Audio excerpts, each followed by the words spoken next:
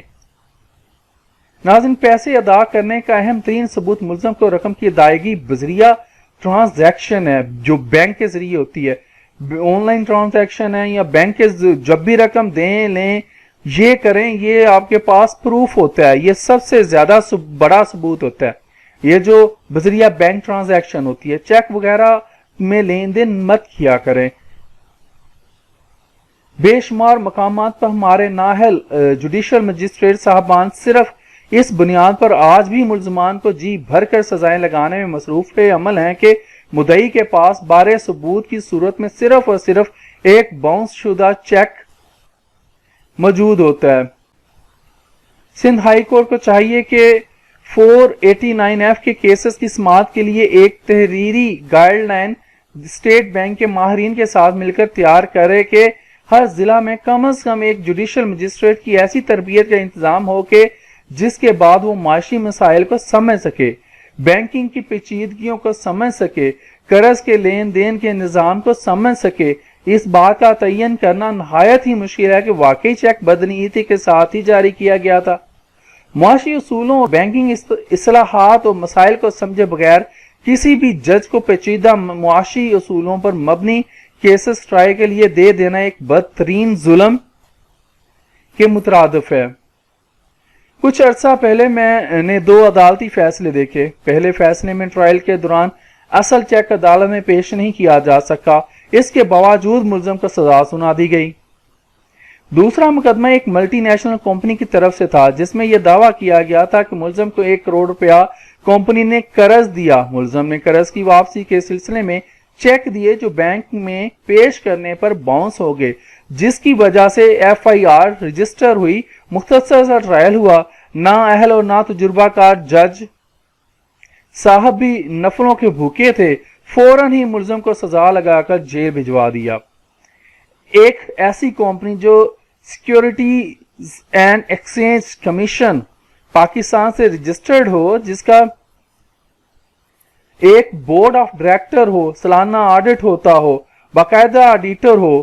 ناظرین یہاں پر یہ ساری چیزیں میں آپ کو بورڈ آف ڈائریکٹر بھی جو کمپنی کو ہم لوگ ڈسکس کریں گے، جو سالانہ آڈٹ ہوتا ہے، جو ان کے آڈیٹر ہوتے ہیں کمپنیز کے، وہ بھی انشاءاللہ میں آپ لوگوں کو اگلی ویڈیوز میں جب کمپنی لا کو پڑھیں گے تو آپ لوگوں کو بتاؤں گا۔ اور وہ کمپنی لوگوں کو قرضہ دینے کا کام بھی نہیں کرتی ہو، اس کے پاس کسی بھی شخص کو 1 کروڑ روپیہ قرضہ دینے کے باقاعدہ قواعد اور ضوابط موجود ہوتے ہیں۔ وہ اس کیس میں ایسا کوئی منی ٹرائل پیش ہی نہیں کر سکی جس کے تحت کمپنی کے اکاؤنٹ سے ملزم کو قرض کی رقم ادا کی گئی ہو اور بورڈ آف ڈائریکٹر نے قرض دینے کی باقاعدہ منظوری دی ہو۔ اس سلسلے میں اگر 1000 تحریری معاہدے پیش کر دیے جائیں، اس کے باوجود کبھی بھی وہ منی ٹرائل کا متبادل نہیں ہو سکتے۔ معاہدے، سروسز اور قرض میں بہت زیادہ فرق ہے۔ یہ الگ بات ہے کہ قرضہ معاہدے کے تحت ہی ادا کیا جاتا ہے، جس کا ذکر 489F کی سیکشن میں کیا جا چکا ہے۔ اس سلسلے میں سپریم کورٹ آف پاکستان نے مختلف کیسز میں فنانشل ٹرانزیکشن کے بدلے دیے گئے کسی خط کو قبول نہیں کیا اور ہر صورت میں یہ بات لازم قرار دی ہے کہ بذریعہ بینک ٹرانزیکشن کا ثبوت لازمی پیش کیا جائے۔ ملٹی نیشنل کمپنیاں کبھی بھی قرض دینے کے لیے نقد ٹرانزیکشن نہیں کرتی ہیں۔ پاکستان میں موجود سخت ترین مالیاتی قوانین اس کو مجبور کرتے ہیں۔ کیا ہمارے جوڈیشل مجسٹریٹ صاحبان یہ بات جانتے ہیں کہ جب ہم کسی ادارے سے 1 کروڑ روپیہ نقد قرض لیتے ہیں، اس قرض کی بینکنگ ٹرانزیکشن کے دوران ایک اچھی خاصی رقم حکومت کو سی وی ٹی ٹیکس کی صورت میں بھی ادا کرنی پڑتی ہے، جس کی تفصیلات ہر صورت میں مقدمے کا حصہ بنانا ضروری ہوتی ہیں۔ جو فرد یا کمپنی سالانہ ٹیکس ریٹرن بھرتی ہیں ان کی شرح مختلف ہوتی ہے، اور جو فرد کمپنیاں باقاعدگی سے انکم ٹیکس کے ریٹرن نہیں بھرتی ہیں ان کے لیے ٹیکس کٹوتی کی شرح مختلف ہوتی ہے۔ یہ سب وہ باتیں ہیں جو ٹرائل کا حصہ ہوتی ہیں اور ہونی چاہیے۔ ان باتوں کو ٹرائل میں شامل کرنا ضروری ہوتا ہے۔ یہاں ایک نہایت ہی اہم ترین مالی نکتہ بھی ہے کہ اگر کوئی ملٹی نیشنل کمپنی یہ دعویٰ کرتی ہے کہ اس نے کسی پارٹی کو ایک بھاری رقم بطور قرض دی اور وہ بھی نقد بینک کے ذریعے ادائیگی کا ثبوت موجود نہیں ہے، تو اس کا مطلب یہ ہے کہ اس کمپنی نے ٹیکس چوری کرنے کا جرم بھی کیا ہے، جس کے خلاف ایک علیحدہ عدالتی ایکشن بنتا ہے۔ اصل بات یہ ہے کہ جو افراد ملٹی نیشنل کمپنیوں کے ساتھ ضمانت کی خدمات سر انجام دے رہے ہوتے ہیں، خصوصاً جو ٹرانسپورٹرز ان کا سامان مختلف مقامات پر بحفاظت پہنچانے کی ذمہ داری قبول کر رہے ہوتے ہیں یا کمپنی کے ساتھ مل کر دیگر سروسز انجام دے رہے ہوتے ہیں، تو اس قسم کے لوگ بطور ضمانت چیک کمپنی میں جمع کروا دیتے ہیں۔ جب تنازع جنم لیتے ہیں تو قرض کی ادائیگی کا بہانہ بنا کر ایف آئی آر درج کروا دی جاتی ہے۔ 489F ہرگز کوئی ایسا سیکشن نہیں ہے جو صرف اور صرف اس وجہ سے کسی بھی شخص پر لاگو کر دیا جائے کہ اس کا دیا ہوا چیک کیش نہیں ہو سکا۔ اس طرح سول نوعیت کا تنازع فوجداری تنازع میں تبدیل کر دیا جاتا ہے۔ اگر ایسی کوئی بات ہوتی تو اس سیکشن کے الفاظ یہ ہوتے کہ اگر کسی شخص کا چیک بینک میں پیش کرنے پر باؤنس ہو جائے گا تو اس کے خلاف ایف آئی آر درج کروا کر سزا دی جائے گی، لیکن عملی طور پر ماتحت عدلیہ سیکشن 489F کی یہی تشریح پیش کر رہی ہے۔ چیک 13 چیک بک بھی تیری، دستخط بھی تیرے، چل جیل جا کر سزا کاٹ۔ بدقسمتی سے یہ ہے کہ 489F کے سیکشن میں یہ الفاظ شامل ہی نہیں ہیں، اس کے باوجود عملی طور پر یہی ہو رہا ہے۔ ناظرین، آج کے لیے اتنا ہی، اجازت دیجیے، اللہ حافظ۔